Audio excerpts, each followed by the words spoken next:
Doon po sa mga nag-aabang ng balita doon sa PBA, again, doon po sa kagabi, mga laban natin, nanalo po kagabi ang Phoenix laban sa Terra Firma. So natapos na yung winning streak ng Terra Firma. Samantalang naungusan ng rain or shine ang Magnolia. Ang ganda ng laban nila. Of course, ang Magnolia coming off a double overtime game, kaya medyo pagod. And doon sa last game natin kahapon, nanalo po San Miguel Beermen kontra Barangay Ginebra. So talagang dikit-dikit na yung mga kupunan at ang talking text na nanatili sa tuktok ng ating team standings. So very interesting. Tuloy-tuloy po mga laban ng PBA ngayong araw na to. And talking about the PBA, well, ang ating po susunod na panauhin ay galing sa PBA. But now he's also putting up his own league, a league of their own. Tunay na new beginnings sa player. Walang iba player at ngayon ay commissioner and founder ng Filbasket. Walang iba kundi si Jai Reyes.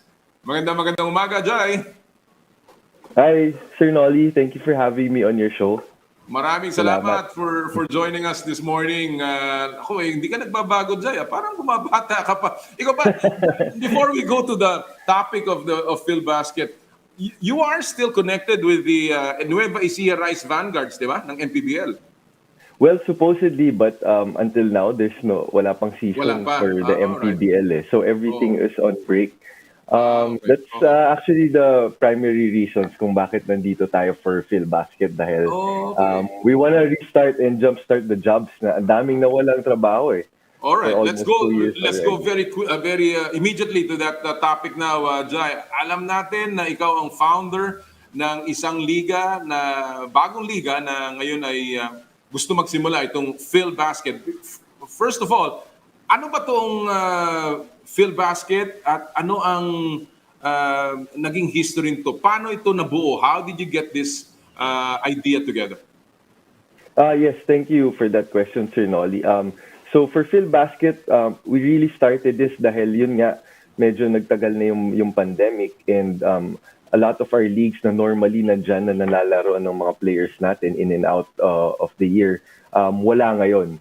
So a couple of prominent people in the basketball industry, namely si Sir Buddy Encarnado, nag-udyukan talaga kami and we challenged each other if we can jumpstart basketball again. Alang-alang mabalik yung mga trabaho na nawala for almost 2 years already. Maraming players na kung ano-ano na yung ginagawa because we weren't really given a chance to learn something new para dito sa bagong normal ng pandemic. So we really believe that sports and especially basketball can be started in a safe manner and environment.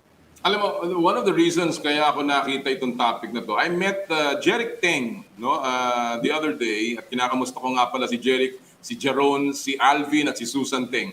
Lahat yan ay mga kaibigan natin. And sabi nga niya, he will begin to play for Filbasket and he's very excited about this. So I was very, very interested to know what this is all about. Una, Jai, so kung kayo magre-restart o magsisimula,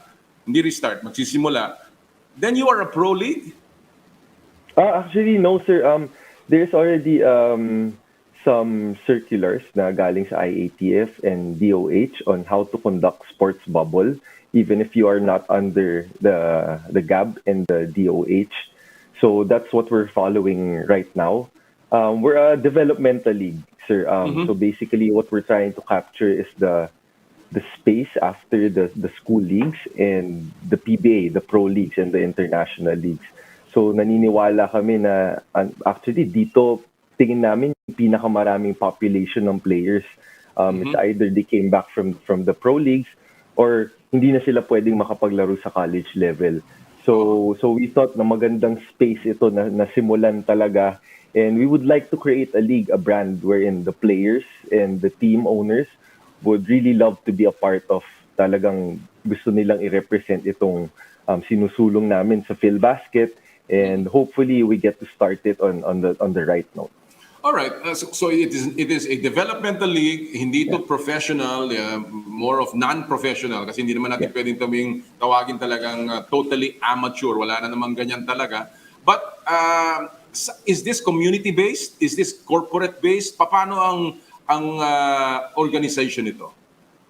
Okay, sir, for now, since restricted nga tayo sa mga COVID protocols and restrictions, and we really want to do a full bubble setup for this first tournament because we believe it's the safest way and that's our priority still for the players and everybody involved in the tournament.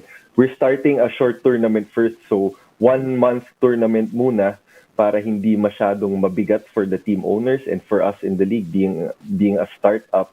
So tournament muna siya, sir. So we have a mix from the top teams in the MPBL and also new corporate teams na pumasok. So for this one, we're basically open kung anong gustong na type of teams na pumasok sa aming tournament given it's just a short tournament.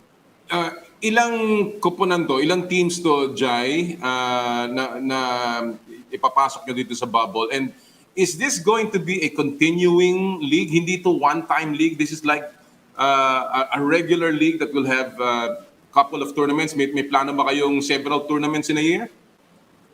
Well, for now, yes, the plan is to keep on going and continuing building the brand of the league. What we are planning na lang is kung itutuloy pa ba namin na puro short tournaments pa lang habang meron pang restrictions, but definitely we will keep on going and we'd like to complement the current landscape ng basketball dito. Wala tayong nilalabanan or wala tayong gustong kunin ng mga team sa mga ibang liga. We want to be inclusive. Kumbaga, Sir Noli, yun talaga isa sa mga core foundations na gusto namin. We want to bring the basketball community together with Filbasket. So ang vision namin for the short term is to see multiple levels na maglaban-laban sa aming liga.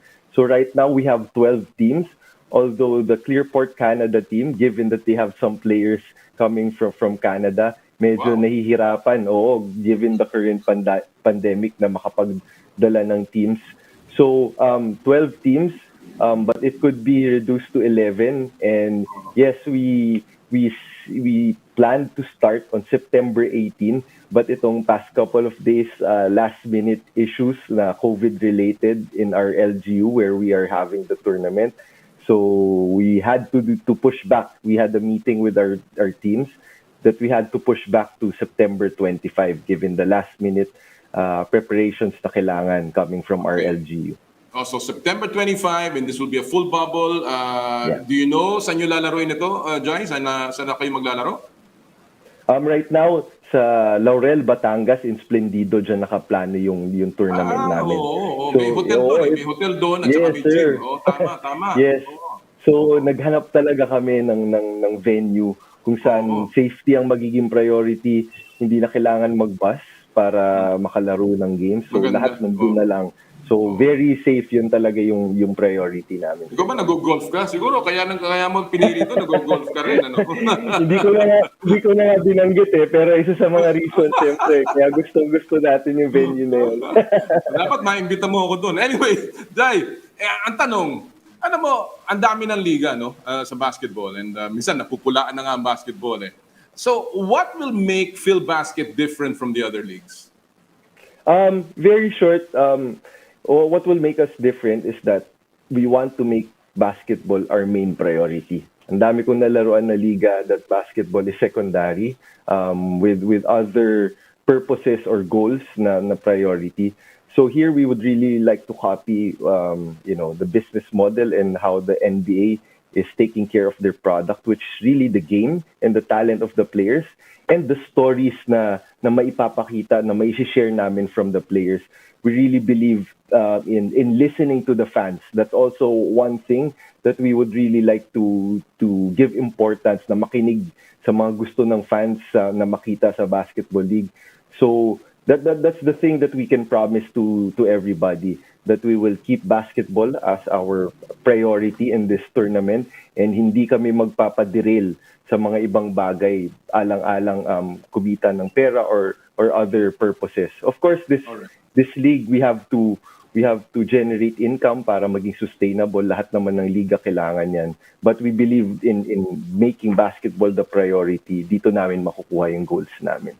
You have been a journeyman in many leagues, no? Na nakapaglaro ka sa, of course, college, and then you went to the PBA as a draftee, and then, of course, naglaro ka sa ABL, naglaro ka sa D-League, naglaro ka sa MPBL. Ano ang mga napulot mo na mga leksyon dyan sa pagiging journeyman mo, sa paglalaro mo sa napakaraming liga that you will, sincerely say, ilalagay mo as a tatak dito sa inyong Filbasket? Correct, sir. So, I guess, tama kayo. Ang dami kong nilaruan eh. Parang almost all the leagues here and around the region, pati mga pro leagues in Thailand, in Singapore. I was also fortunate enough to play at a short tournament in Australia. I guess this is the culmination of everything I've learned. I really love basketball. That's why, I still choose to play. I still want to play. But right now, wala pa tayong malaruan talaga. So I'm also looking forward to continuing to play kahit papaano. So this one, I learned so many things. Mainly the regional or city-based teams wherein you tap the home crowd, yung support ng mga tao sa city or province na yun, is very, very effective. Na kahit na hindi nga nila kilala yung mga players sa team namin, basta nag-cheer sila para sa lugar na yun, tuwang-tuwa talaga sila. Of course, in the PBA, my biggest learning is that they attract the best players possible, the top talent. I think that's very, very important for fans because in Filbasket, we want to bring top quality basketball entertainment. So I'm very excited, sir, para maibahagi sa lahat ng tao. There's too much to share kung ano yung gusto kong ilagay sa liga nito in this short interview. So I would like to invite everybody na sana tutukan nila and give Filbasket a chance na maging part rin ng normal basketball routine ng lahat ng Pilipino. Very happy for you, Jai. Talagang it's good to see young people getting involved and having that vision. It starts with that and of course yung talagang enthusiasm. Minsan kasi mga nakaupo sa ating mga liga nandun na lang, napakatagal na halos inaamag na at kung ano na lang naiisip. Jai, let me ask you about. I know you've been very opinionated. I follow you on Twitter. I follow your opinions on many things. No, and you're also a TV host. You are very opinionated with so many things. So let me ask you about some sports issues that are current sa ating kapaligiran. Unang-una, alam natin, bagong pasok sa Japan B-League si Dwight Ramos. He's the 8th Pinoy. You said that you've been in so many other leagues. Do you think that this is going to be a trend in the coming years at gaano kahirap ba ang maging player sa labas? Basically, parang buhay OFW talaga eh. When I was playing in the ABL, that's how we treated it. And nung nag-start pa lang ABL, sabi ko, this could be a good opportunity for Filipino players dahil of course, medyo limited ang team sa ating sa PBA. So everybody would basically look for a chance elsewhere na yung meron rin potential na maging global icon ka or you're representing the whole country. So yes, I think this is a start of a new trend, especially our younger players na hindi nakakalaro ngayon in the UAAP and in the NCAA.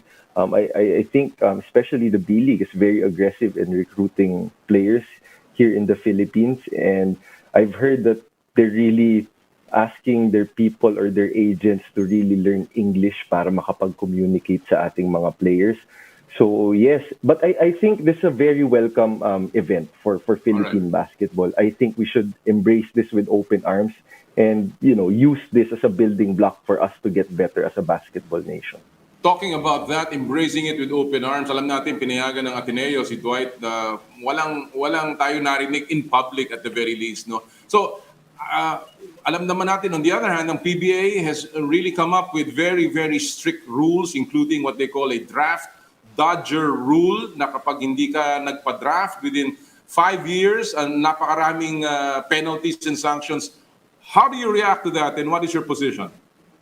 Well, the PBA has been successful because of what they do, their own identity. So I cannot really say that this is neither right or wrong. This in their view is the proper way to move forward with their league. So like I said, kanya-kanyang goals for your own league, for your corporation. So I think the PBA can do whatever they want with regards to their rules.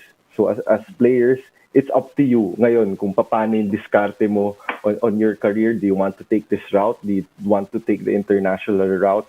So the bottom line is the leagues are competing for the players in the Philippines. Yan yung magandang nakikita natin na talagang tumataas yung talent level natin. But I'd like to see more leagues, and I think we're gonna start that with Filbasket to be more inclusive. We'd really like to support players who are going internationally because this can only mean better for our country na tumataas kasing standards natin when we get to play with the international talents. So that's also one thing that we'd like to impart with Filbasket. We want to invite a lot of international teams when the restrictions ease up, and we are forming partnerships na para yung Filbasket rin makapaglaro sa ibang tournaments in other countries. And before I let you go, obviously in Filbasket, will pay the players, no? Jai, meron kayong salaries and paano ba mag-apply dyan? Well, for now, it's up to the teams really. There are some teams setting up na mostly amateurs na gusto nila free yung paglaro para hindi ma-affect yung eligibility ng bata or ng player. But yeah, some of the teams naman meron talagang bayad. So being inside the industry na player talaga ako, gusto ko talaga Sir Nolly i-impart na maging fair sa mga players na itong ligang to basically is for the industry, the players and the coaches and everybody involved in the basketball. Well, the good thing about another league is that there is another option for all of the Pinoy basketball players. Hindi lamang iisa, hindi lamang dadalawa. Buong mundo ang ating merkado at ngayon nadagdagan pa ng Filbasket. Jai, I'm so proud of you. I'm very happy na sa iyong vision, sa iyong nagawa, and I wish you all the best. Again, we'd like to imbitahan mo lahat ng mga tao na manood ng Filbasket. Yes, maraming salamat Sir Nolly for having me on your show. We'll make an effort to invite you guys sa aming bubble. But for all the Filipino fans, Filbasket is here for you guys. We believe that this can be the home of Filipino basketball. We will listen to you guys through the comment section in any which way possible. And we would like to bring the games to you guys in the easiest way for you guys to watch. Always, we will keep the purity of basketball and top quality basketball entertainment na ihatid sa inyo ang aming priority. So sana abangan ninyo ang Filbasket dahil para sa inyong lahat to. Make it hip, make it hop, make it pop, and make it really cool, Jai. Yan lang ang advice ko sa iyo. Alright, maraming salamat, Jai, sa iyong panahon, and good luck sa iyo at ang Filbasket. Regards to Buddy Encarnado. Yes sir, thank you. Alright. Yan po mga kaibigan, ang founder ng Filbasket, dating PBA player at talaga namang outspoken advocate, si Jai Reyes.